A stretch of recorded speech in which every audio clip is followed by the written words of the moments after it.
Les troubles du neurodéveloppement sont des affections qui débutent durant la période du développement de l'enfant. C'est de l'enfant, hein, ça commence comme ça, souvent avant l'école primaire. Ils sont caractérisés par une perturbation du développement cognitif et affectif de l'enfant, et ça retentit sur le fonctionnement adaptatif, social et familial. Voilà. L'autisme vient du grec, qui veut dire soi-même, ou centré sur soi-même, et qui renvoie au déficit de communication et un déficit dans les interactions sociales, avec un retentissement sur les comportements et les activités, sachant qu'il peut y avoir des intérêts particuliers qui sont restreints et répétitifs. En 2013, intervient dans le DSM-5 la notion de trouble du spectre de l'autisme. C'est-à-dire qu'il a fallu un siècle pour passer de l'autisme au trouble du spectre de l'autisme. Alors, il n'y a plus les sous-classes qu'on a vues, Asperger et je ne sais quoi. Et on va, alors c'est ce qu'il faut retenir maintenant, c'est que les troubles de la sphère autistique, dans les troubles de la sphère autistique, il y a 3 degrés. Il y a modérés qui ont besoin de soutien, il y a moyens qui ont besoin d'un soutien important, et sévères qui ont besoin d'un soutien très important.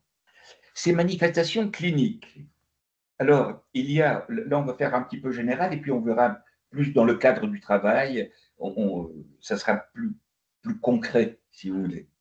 Les difficultés de communication et l'interaction sociale. Donc, ce sont les déficits dans la réciprocité socio-émotionnelle. Hein. Je regarde quelqu'un qui est en train de pleurer, théoriquement, je vais dans une certaine empathie et pleurer avec lui. Une faible compréhension de l'environnement social.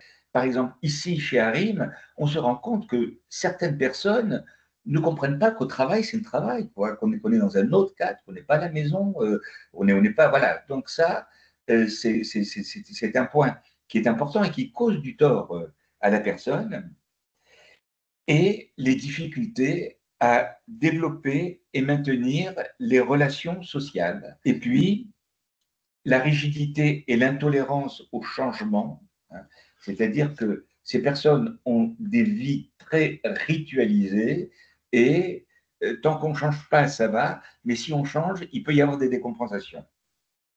Les difficultés de la personne présentant des TSA, c'est les difficultés lors des entretiens d'embauche, à la fois la posture, à la fois le regard, la modestie, ils ne savent pas se vendre, et puis une franchise excessive. On leur demande, c'est vrai, si on veut séduire, il faut parfois masquer ses faiblesses.